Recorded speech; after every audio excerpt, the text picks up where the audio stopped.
video in a series of using Google Sheets to track your portfolio.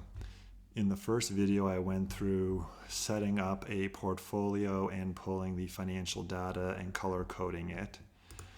In this video, I want to go through the column with the arrow. How can you get historic prices from different dates? The example I'll do is pulling the historic price at the end of the previous year, so you can do a year-to-date percentage, but you could use this code that we're going to go through to go back 5 years, 10 years, 6 months. Maybe you wanted to have a few cells, 6-month change, 1-year change, 5-year change. It's easy to extrapolate these skills. This is a bit trickier because when you pull historic data, you pull an array, columns and rows of data, and we need to use an index command to just pull one of the columns and one of the rows. In the next video, I'll go through how to build a price watch list and color code the watch list. So this is where I left off in the previous video, and I want to pull what is the price from the previous year. So similar set of commands, we're just going to be using a historic command. So equal Google Finance. You don't have to type it all in. The first option is Google Finance. I'll hit enter. We want to reference Google in cell B4, so we're not going to type in the Google stock code. B4, no quotes around it, comma, we're going to put quotes around what historic data we want, and I want to get the close price, so the end of the day price on a certain date. So if you start typing in DAT, and it tells us it's going to convert year, month, day into the information. That's the way we need to put the date in. So I'm just going to hit enter, put in the date, open a bracket, so I want the year. And then you have to do a comma, so that may not be expected. Now there are a few different ways to enter dates. I'm just using one format. So year 2022, 12 is December, and I'll pull the last day of the year. And when I hit enter, I kind of get what I want, but not exactly. We've got this array. We've got the date. We've got the close price, which I want. This just isn't formatted, so it doesn't have a dollar sign, but I just want this piece of information.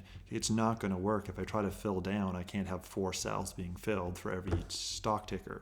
So I want the second column and the second row of the second column. So I'm going to add in an indexed command. So index, open bracket, okay? And I want to grab, again, that second column, second row. So at the very end, I'm going to put in the second column, second row. So I put a comma after the Google Finance bracket is closed, 2, comma 2, okay? And close the bracket. So we'll do this Google Finance command, grab that cell that I want. So now when I hit enter, I don't get all that information I didn't want. I don't want the date. I don't want titles. I just want that one cell. Okay, and I can pull this down, and I get the close price for all my portfolio, or this made up portfolio.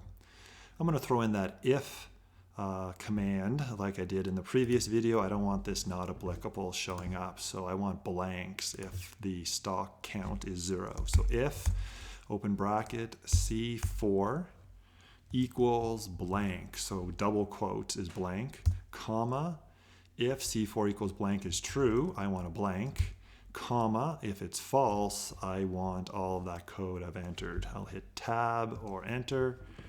Okay, nothing changed. Let's fill this down, and bang, it worked. It puts us blanks in, so we won't have any potential errors. And I just like it nice and clean for what I don't own. Okay.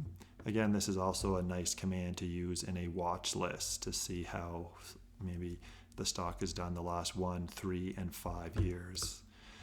Year to date, this will just be a typical percentage type of math. We want to look at the difference so far this year divided by where it started the year. So I'm going to open a bracket to do the difference. So our first row, Google, is currently at 105.22. So that's E4 minus our closing price, the end of last year, divided by the closing price. That will be the decimal form of the percentage. Okay. Google Sheets was guessing what I wanted. I just X that out. I'll do it manually. Now this cell just isn't formatted right. It put it in as 17 cents, but this is a percent. Okay, so it's up 17.3%, and I'll just turn that to one decimal place. Okay, you can always format these WIFs to be more efficient with your page. Okay, I want to fill this down. We'll throw in that if statement. If C4 equals blank, display blank, comma, the false statement. I'll manually put in my end bracket for one, so that ends the if statement. And now I should fill this down and get blanks for the blank stock rows. Perfect. Okay, and can nicely see what's up and what's down. Again, you may want to apply these colors to what's up and what's down. That's conditional formatting. So format, conditional formatting. Okay, if a cell is greater than 0, so up for the year, I'll make that a dark green. Done. Another rule, which won't be applicable here, if something is less than 0, and I think there's nothing in this fake portfolio, but would make that red if it was. Okay.